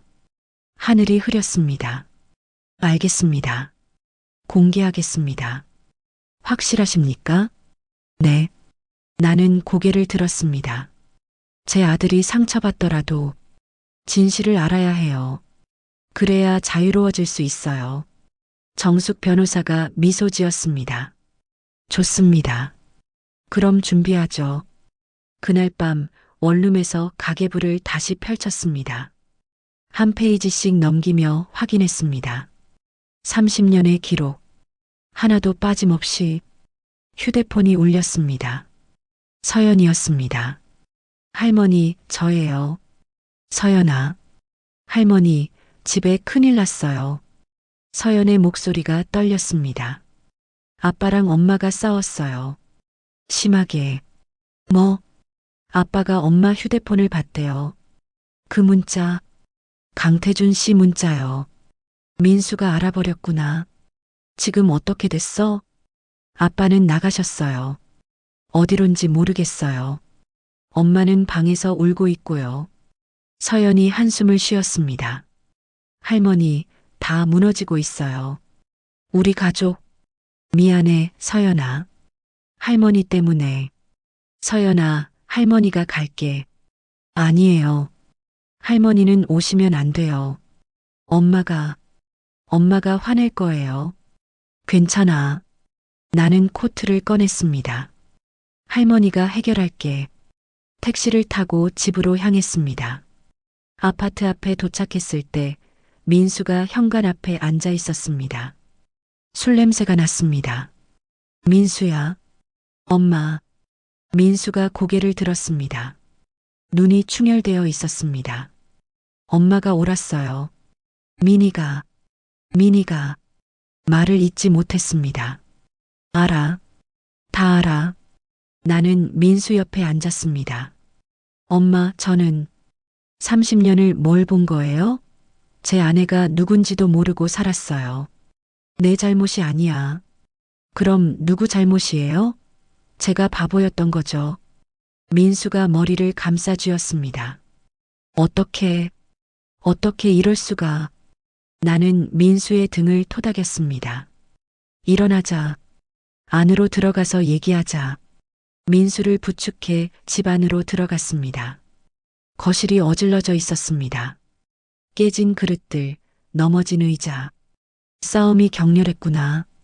미니의 방에서 울음소리가 들렸습니다. 서연이 소파에 앉아 있었습니다. 할머니, 서연아, 괜찮니? 네, 저는 괜찮아요. 하지만 그 아이의 얼굴은 창백했습니다. 나는 미니의 방문을 두드렸습니다. 미니야, 나다. 얘기 좀 하자. 안에서 움직임이 멈췄습니다. 어머님? 문 열어라. 잠시 후 문이 열렸습니다. 미니가 서 있었습니다. 머리가 흐트러지고 화장이 번져 있었습니다. 어머님, 왜 오셨어요? 너 때문에 왔지. 나는 방 안으로 들어갔습니다. 민희가 침대 끝에 앉았습니다. 어머님께서 원하시는 게 뭐예요? 진실이야. 나는 가방에서 가계부를 꺼냈습니다. 민희의 얼굴이 굳었습니다. 이게 뭐예요? 30년간 내가 빼돌린 돈의 기록이야. 가계부를 펼쳤습니다. 2003년부터 2024년까지 한 푼도 빠짐없이 적혀 있어. 민희의 손이 떨렸습니다. 이건 증거가 안 돼요. 어머님이 임의로 작성한 거잖아요. 그래서 은행 거래 내역서도 있어. 또 다른 서류를 꺼냈습니다. 내 비밀 계좌 8억 2천만 원. 민희의 얼굴이 창백해졌습니다. 어떻게? 나 은행 부지점장 출신이야. 숫자는 거짓말 안 해. 민희가 일어섰습니다. 그래요. 제가 가져갔어요. 그게 뭐 어때서요? 목소리가 날카로워졌습니다. 30년간 이 집에서 고생했어요. 시어머니 시중 들고 남편 뒷바라지하고 그 대가로 받은 거예요. 대가? 나는 천천히 말했습니다. 그럼 사랑은? 가족은? 사랑? 민희가 비웃었습니다. 사랑으로 밥 먹고 살아요? 어머님은 모르시겠지만 이 세상은 돈이 전부예요. 그 순간 가슴이 무너졌습니다. 이 아이가 정말 이런 사람이었어? 그래서 강태준이랑도 만났어? 민희가 입을 다물었습니다. 대답해. 내 아들을 배신하고 다른 남자를 만났어? 그건 대답하라고. 내가 소리쳤습니다. 민희가 고개를 돌렸습니다. 사랑했어요. 민수 오빠는 재미없었어요. 그냥 돈만 벌어오는 기계 같았어요. 이런. 손이 떨렸습니다. 분노가 치밀었습니다. 나가. 네. 당장 이 집에서 나가. 내 눈앞에서 사라져. 민희가 눈을 크게 떴습니다. 어머님, 그건 2차 공판 때 이 증거 다 제출할 거야. 내가 어떤 사람인지 세상에 다 밝힐 거야. 민희의 얼굴이 일그러졌습니다. 어머님도 끝장나실 거예요. 며느리를 이렇게 몰아세운 악독한 시어머니로요. 상관없어. 나는 문을 열었습니다. 진실이 밝혀지는 게 더 중요해. 민희가 가방을 집어들었습니다. 후회하실 거예요, 어머님. 후회하는 건 너야. 민희가 방을 나갔습니다. 거실을 지나 현관으로 향했습니다. 민수가 소파에서 고개를 들었습니다. 민희, 당신도 끝이에요. 민희가 차갑게 말했습니다. 이혼해요. 위자료는 내가 다 가져갈 거예요. 문이 쾅 닫혔습니다. 정적이 흘렀습니다. 민수가 무너졌습니다. 바닥에 주저앉아 울었습니다. 엄마.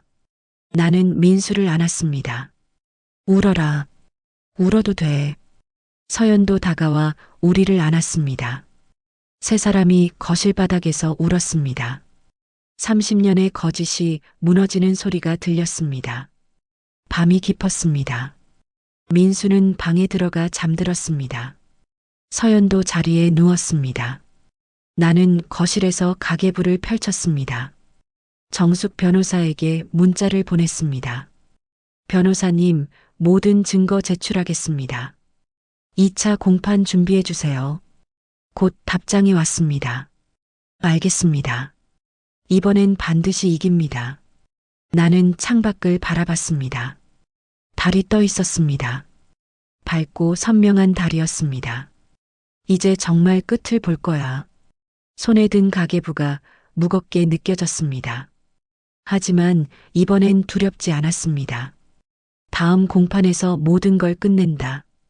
다음 날 아침 등기우편이 도착했습니다. 2차 공판 소환장. 날짜 일주일 후. 시간 오전 10시. 나는 소환장을 보며 미소 지었습니다. 드디어 끝을 볼 수 있어. 휴대폰이 울렸습니다. 모르는 번호였습니다. 여보세요? 박순자 어르신이십니까? 낯선 남자의 목소리였습니다. 네, 그런데요. 저는 강태준입니다. 정민혜 씨 지인입니다. 강태준? 만나고 싶습니다. 어르신께 드릴 말씀이 있습니다. 무슨 말을? 민희 씨에 대한 진실입니다. 제가 아는 모든 것을 말씀드리겠습니다. 심장이 빠르게 뛰었습니다. 언제, 어디서요? 오늘 저녁 7시, 명동 카페 블루에서 뵙겠습니다. 전화가 끊겼습니다. 나는 휴대폰을 꽉 쥐었습니다.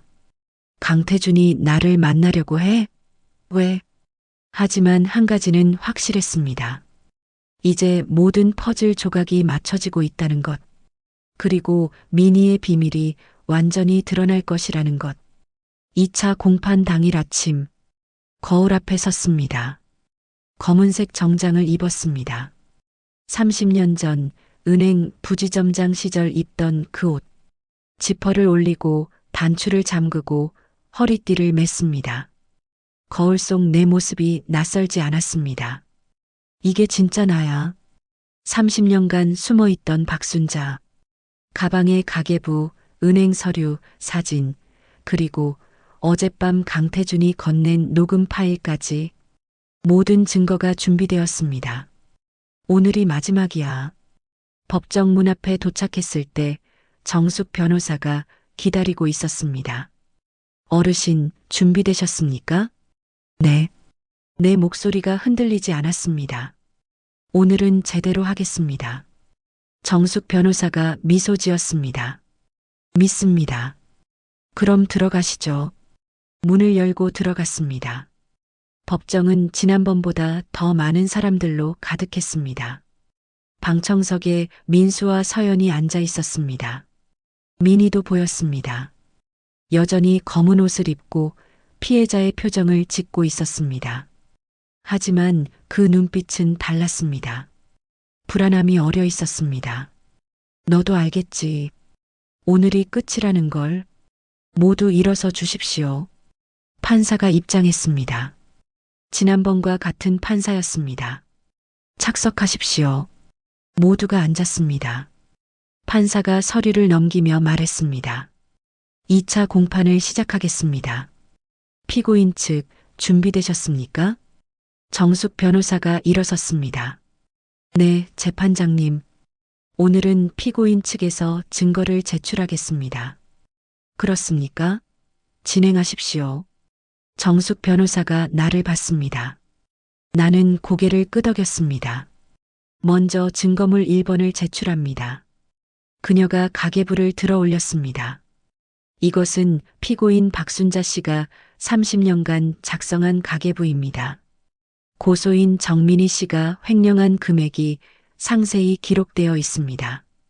방청석이 술렁거렸습니다. 민희의 변호사가 벌떡 일어났습니다. 이에 있습니다. 그건 피고인이 임의로 작성한 것으로 증거 능력이 없습니다. 이에 기각합니다. 판사가 망치를 두드렸습니다. 일단 증거로 채택하겠습니다. 계속하십시오. 정숙 변호사가 가계부를 펼쳤습니다. 2003년 5월 12일 생활비 명목 300만 원 인출. 실제 사용처 불명. 그녀가 한 줄씩 읽어 내려갔습니다.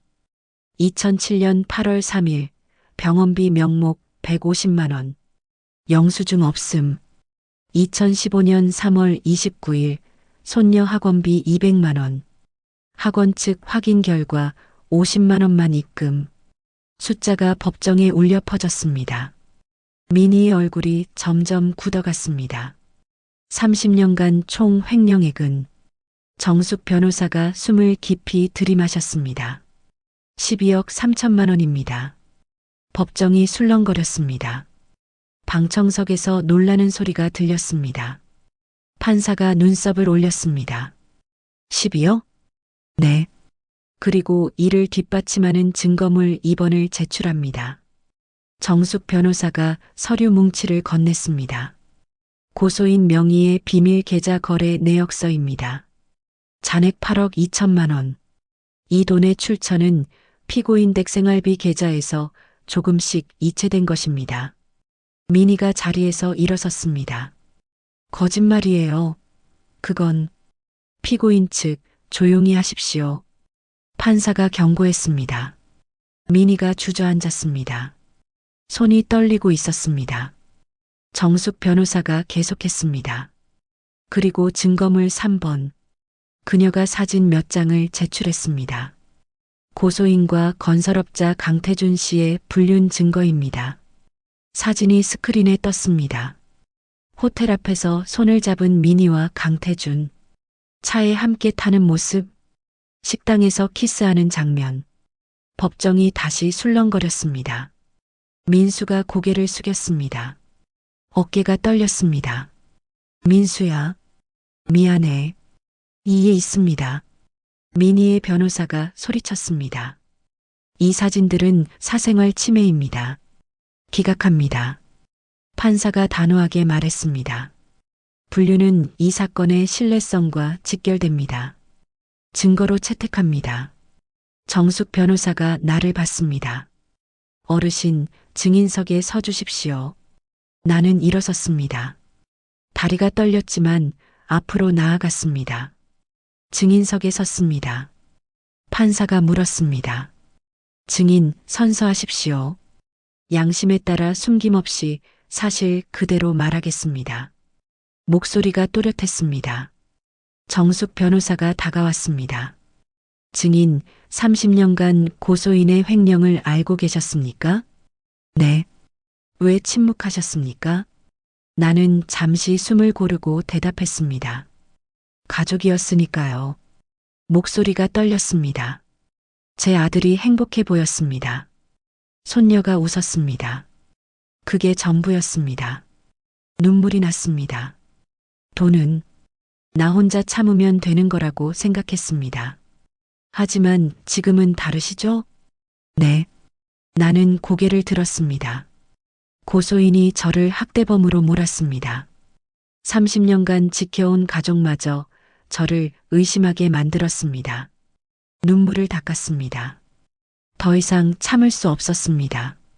정숙 변호사가 고개를 끄덕였습니다. 마지막 질문입니다. 증인, 고소인에게 한 번이라도 폭언을 하신 적이 있습니까? 없습니다.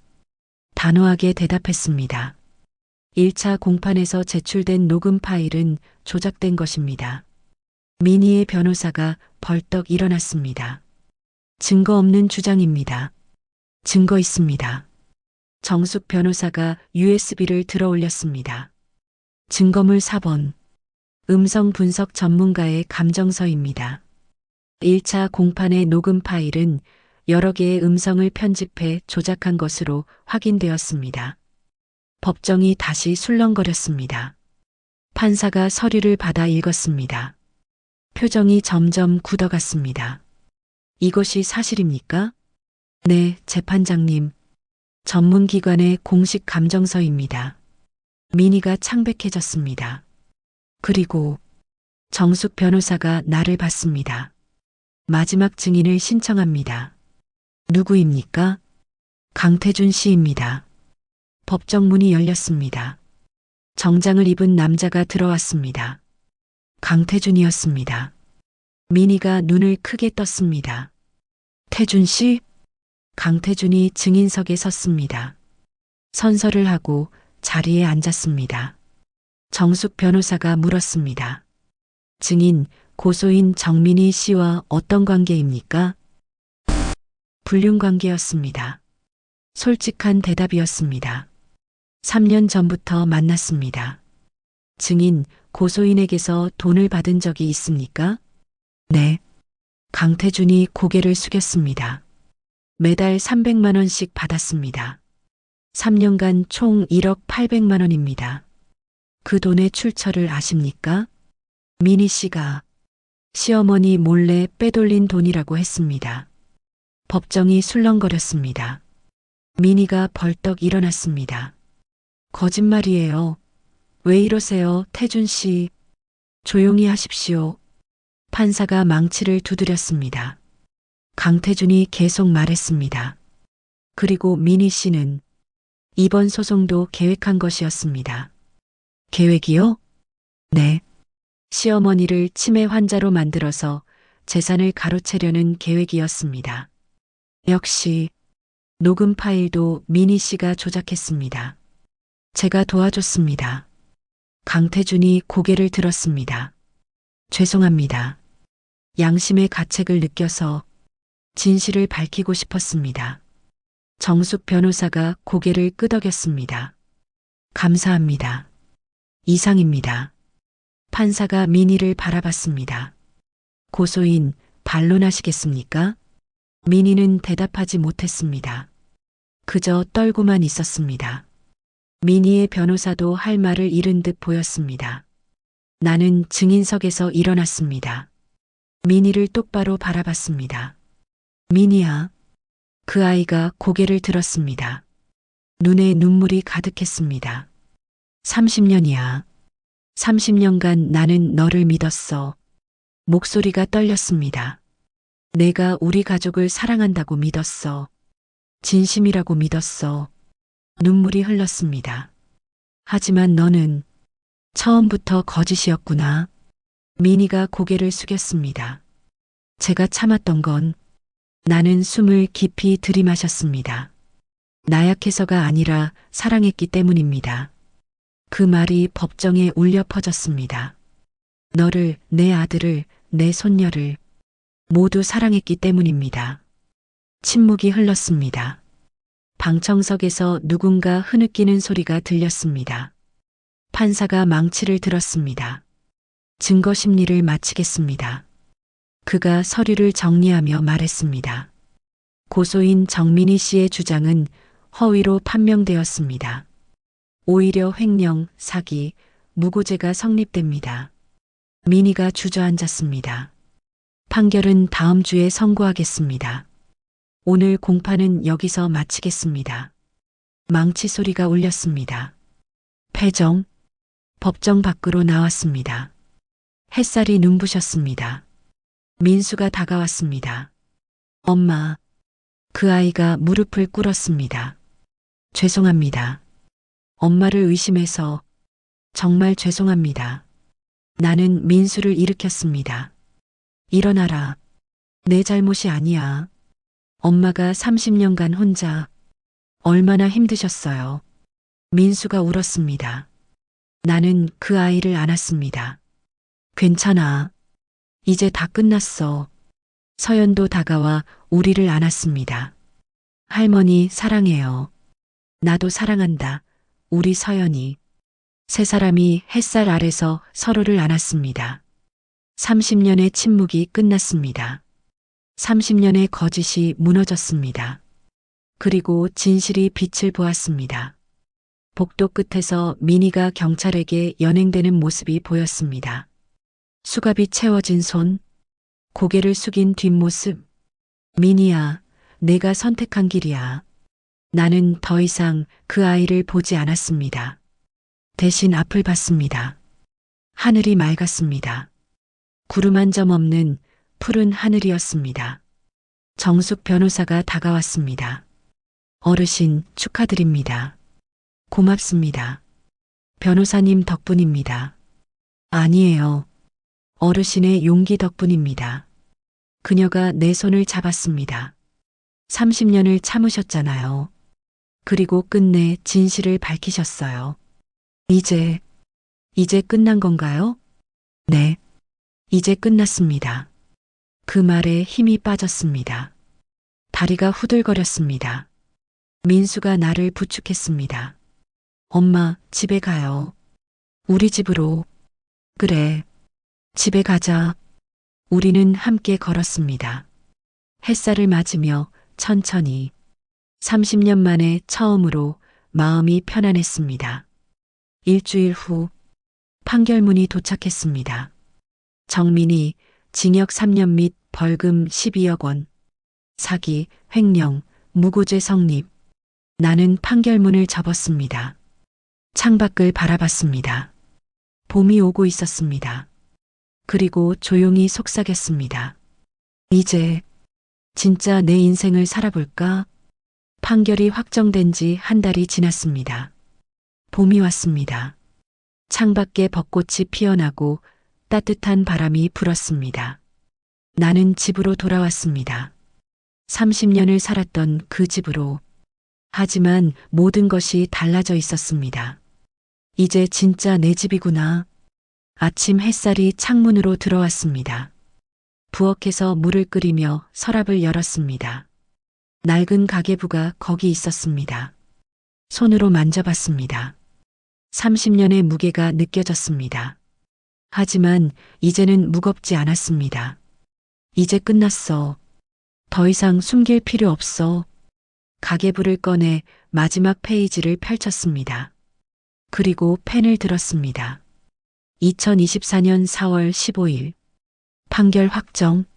12억 3천만 원 회수 완료. 이것으로 기록을 마칩니다. 마이너스 박순자. 마지막 문장을 쓰고 가계부를 닫았습니다. 이제 진짜 끝이야. 차를 끓이고 거실로 나왔습니다. 소파에 앉아 창밖을 바라봤습니다. 아파트 단지에 아이들이 뛰어놀고 있었습니다. 웃음소리가 들렸습니다. 평화롭구나. 휴대폰이 울렸습니다. 민수였습니다. 엄마, 주무셨어요? 응, 잘 잤다. 오늘 저녁에 서연이랑 같이 갈게요. 엄마 좋아하시는 갈비 사갈게요. 그래, 기다릴게. 엄마. 민수가 잠시 말을 멈췄습니다. 사랑해요. 가슴이 따뜻해졌습니다. 나도 사랑한다, 아들아. 전화를 끊었습니다. 이제 우리 가족도 다시 시작하는구나. 오후가 되어 경로당에 갔습니다. 오랜만에 가는 길이었습니다.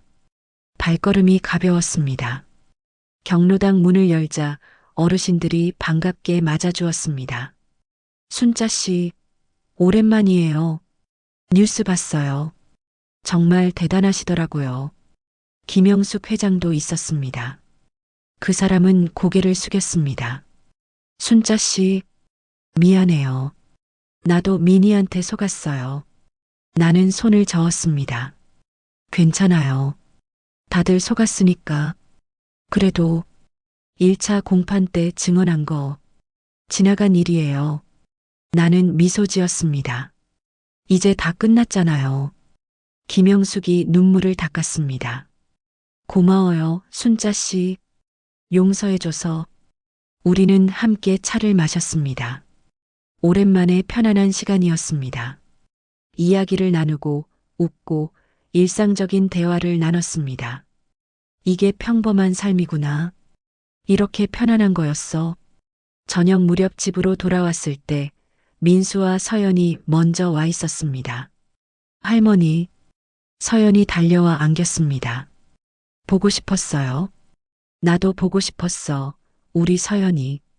식탁에 음식이 차려져 있었습니다. 갈비, 된장찌개, 나물들.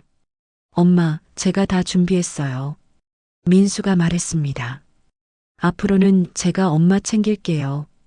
고맙다, 아들아. 우리는 식탁에 둘러앉았습니다. 오랜만에 온전한 식사였습니다. 거짓 없는 진심만 있는 식사. 할머니, 서연이 조심스럽게 물었습니다. 엄마는 어떻게 지내요? 민이 교도소에 있어. 3년형이니까. 할머니는 엄마 생각 안 나세요? 나는 젓가락을 내려놓았습니다. 생각나지. 솔직하게 대답했습니다. 30년을 가족으로 살았으니까 안 날 수가 없어. 그럼 용서하신 거예요? 용서는 안 해. 나는 고개를 저었습니다. 하지만 미워하지도 않아. 그냥 끝났을 뿐이지. 민수가 조용히 말했습니다. 엄마, 제가 어리석었어요. 30년을 속고 살았어요. 내 잘못이 아니야. 아니에요. 제가 눈을 감고 있었어요. 보고 싶지 않았던 거예요. 민수의 눈에 눈물이 맺혔습니다. 편한 게 좋았어요. 엄마가 희생하는 걸 알면서도 모른 척 했어요. 민수야. 나는 그 아이의 손을 잡았습니다. 이제 됐어. 내가 깨달았으면 됐어. 앞으로는 제가 엄마 지킬게요. 약속해요. 알아. 믿는다. 우리는 조용히 식사를 마쳤습니다. 설거지를 하고 차를 마시고 텔레비전을 보며 시간을 보냈습니다. 평범한 일상이었습니다. 하지만 그 평범함이 이렇게 소중한 줄 몰랐습니다. 밤이 되어 민수와 서연이 돌아갔습니다. 나는 혼자 거실에 앉았습니다. 달이 떠 있었습니다. 밝고 온화한 달이었습니다. 서랍을 열었습니다. 가계부를 꺼냈습니다. 한참을 들여다봤습니다.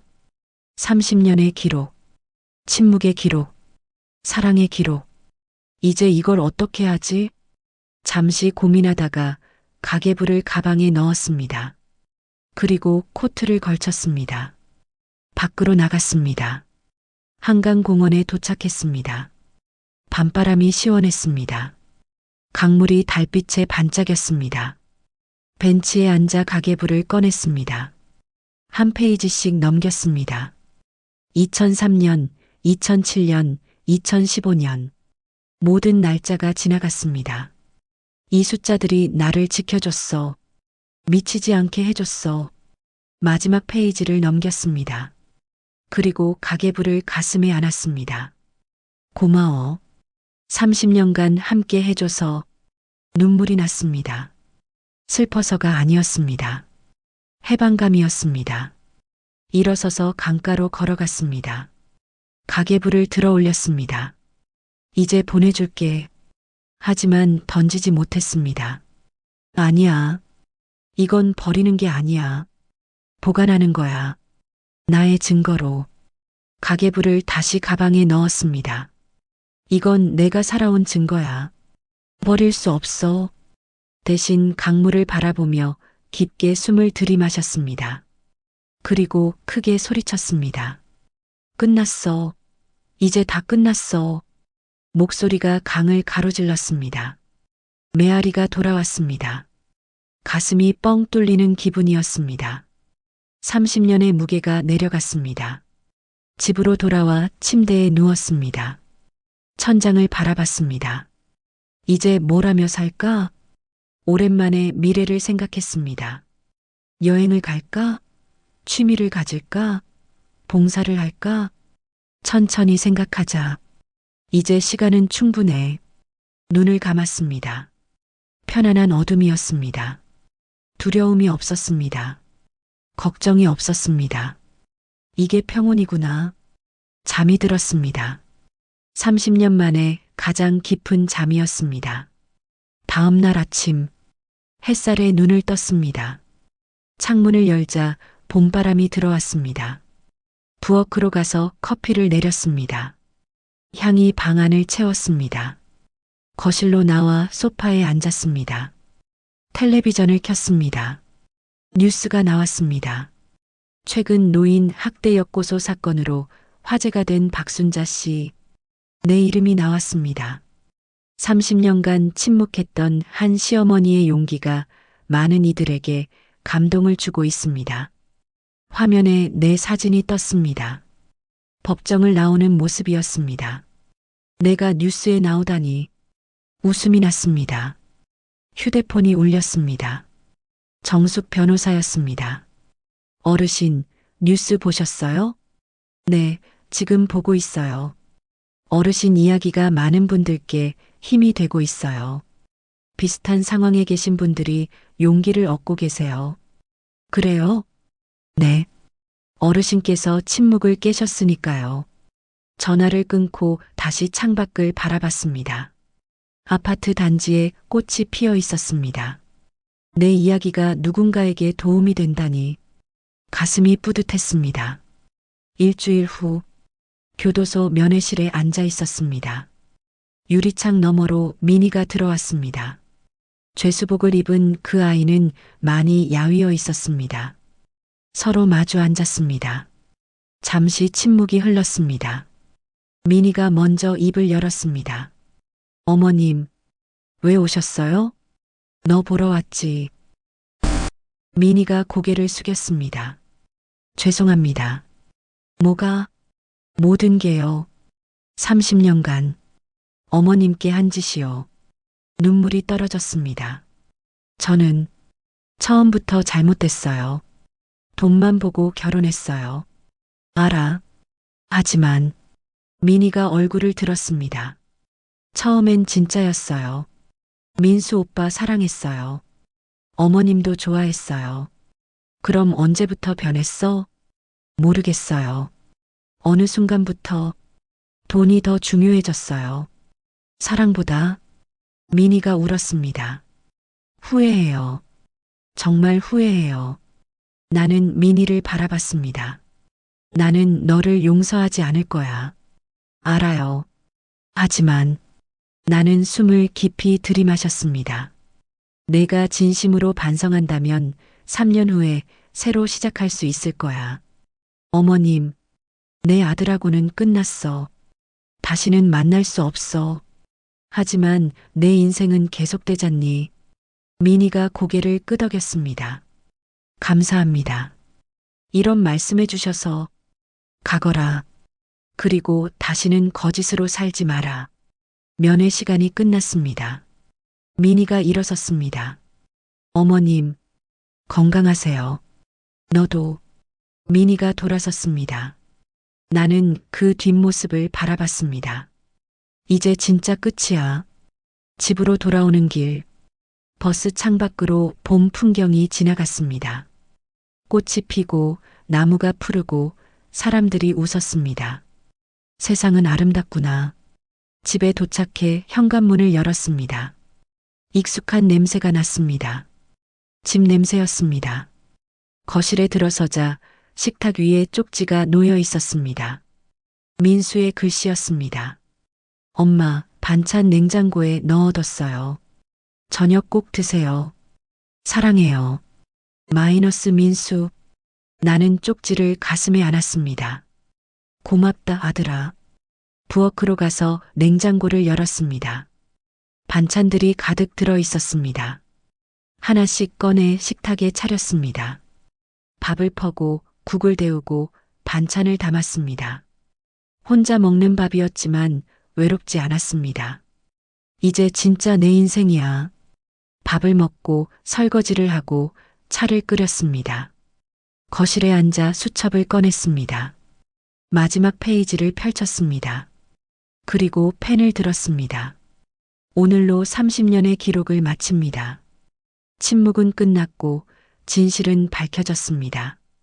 용서는 하지 않았지만 평온은 찾았습니다. 이제 나는 나답게 살겠습니다. 73세 박순자. 펜을 내려놓았습니다. 수첩을 덮었습니다. 창밖을 바라봤습니다. 해가 지고 있었습니다. 노을이 아름다웠습니다. 고맙습니다. 여기까지 오게 해주셔서. 눈을 감았습니다. 따뜻한 바람이 얼굴을 스쳤습니다.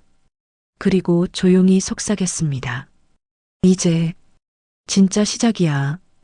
1년 후 나는 노인인권센터에서 상담 봉사를 하고 있습니다.